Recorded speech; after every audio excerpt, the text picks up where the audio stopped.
सोने का शुद्ध रूप कितने कैरेट का होता है? 24 कैरेट का। सिनेबार किसका अयस्क है? पारा का।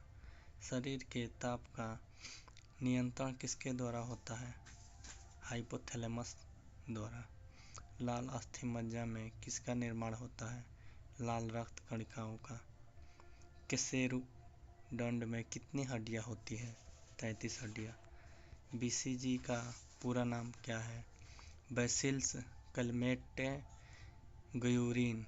बैसिलस क्लेमेटे-गुएरीन। एथलीट फुट नामक रोग किससे होती है? कवक द्वारा। एथलीट फुट नामक रोग किससे होती है? कवक द्वारा। दमा नामक रोग किससे होता है? कवक द्वारा। दमा नामक रोग किससे होता है? कवक द्वारा। अस्थमा जिसे कहते हैं। फाइलेरिया नामक रोग किस कारण से होता है? कृमि द्वारा होता है, वर्म द्वारा। कृमि। जब एक वस्तु की वेग दुगुनी की जाती है तो उसकी गतिज ऊर्जा चौगुनी बढ़ जाती है। आरआरबी कोलकाता 1992 में पूछा गया क्वेश्चन। सूत्र कणिका को अन्य नाम से भी जाना जाता है, वह है माइटोकॉन्ड्रिया। सूत्र कणिका को अन्य नाम से भी जाना जाता है, वह है माइटोकॉन्ड्रिया। वटवृक्ष पादपों के किस वर्ग में आता है? आवृतबीजी यानी अंगी और पेरेंस द्वारा। वटवृक्ष पादपों के किस वर्ग में आता है? आवृतबीजी में, जो अंगी और पेरेंस में आता है, और पेरेंस में आते हैं।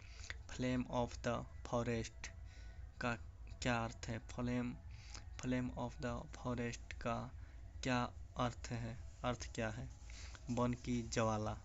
ऐसे पेड़ों से भरा वन जो पतझड़ में फूलते हैं और लाल फूल बिखेरते हैं। पेनिसिलिन किससे बनाया जाता है? पेनिसिलिन कवक से बनाया जाता है।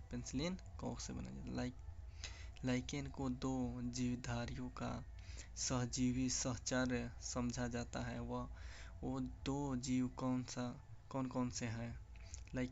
लाइकेन को दो जीवधारियों का सहजीवी सहचर्य समझा जाता है, वह दो जीव कौन कौन से हैं?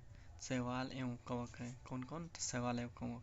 आमतौर पर संश्लेषित वृद्धि माध्यम और बेकरी में काम में लाया जाने वाला एगार किससे प्राप्त होता है? शैवाल से।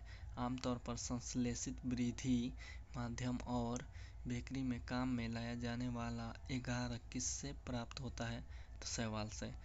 लौंग किससे प्राप्त होती है? तो पुष्पकली से। लौंग किससे प्राप्त होती है? पुष्पकली से। अनशन या उपवास की लंबी अवधि